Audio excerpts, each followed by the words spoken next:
শ্যামল দত্ত, শারিয়ার কবির। আপনারা অনেকেই এদের এখানে তাদেরকে অপসাংবাদিক ডাকবেন, আমি জানি সেটা। তাদের অনেক বিগত আমলে তাদের সাংবাদিকতা অনেকভাবে আমাদের পুরো সাংবাদিক কমিউনিটিকে কি ওভারঅল মানবাধিকার পরিস্থিতিকে ক্ষতিগ্রস্ত করেছে, এটাও আমি জানি। শেষ করে নিয়ে তারপরে তালিকা দিয়ে ভালো লাগবে না। কিন্তু একটা দেশে পলিটিক্যাল সাংবাদিকতা থাকবে, সকল ধরনের পলিটিক্যাল সাংবাদিকতার প্রতি টলারেন্স যদি আমাদের না থাকে, তার মানে আমরা অ্যাকচুয়ালি স্বাধীন সাংবাদিকতা চাই না।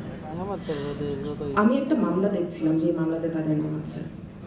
এই মামলাটা হচ্ছে 15 বছর একটা ছেলে নাইম হাওলাদার নামে।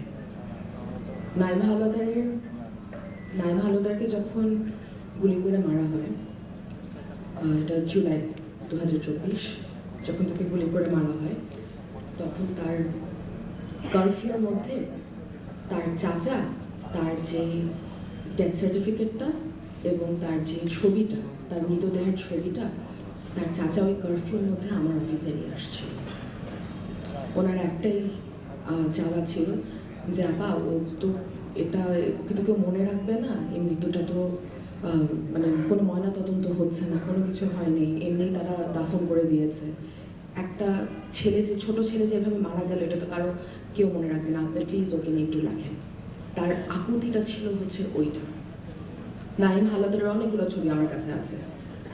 অর্ধেক ছবি হচ্ছে তার লাশের ছবি এবং তার যে বুলেট উন্ডটা ছিল সেগুলো ক্লোজ আপ ছবি, আর বাকি অর্ধেক ছবি হচ্ছে যখন সে জীবিত ছিল তখন তার ফ্রেন্ডদের সাথে তোলা সেলফির ছবি। আমি ওর কেসটা স্পেসিফিক্যালি আমাকে খুব বেশি টানে এই কারণে যে ওর চাচার যে আকুতিটা ছিল সেদিন রাতেবেলা যখন সে আমার সাথে অফিসে দেখা করে কারফিউ ভেঙে, আমি ওটা ভুলতে পারি না।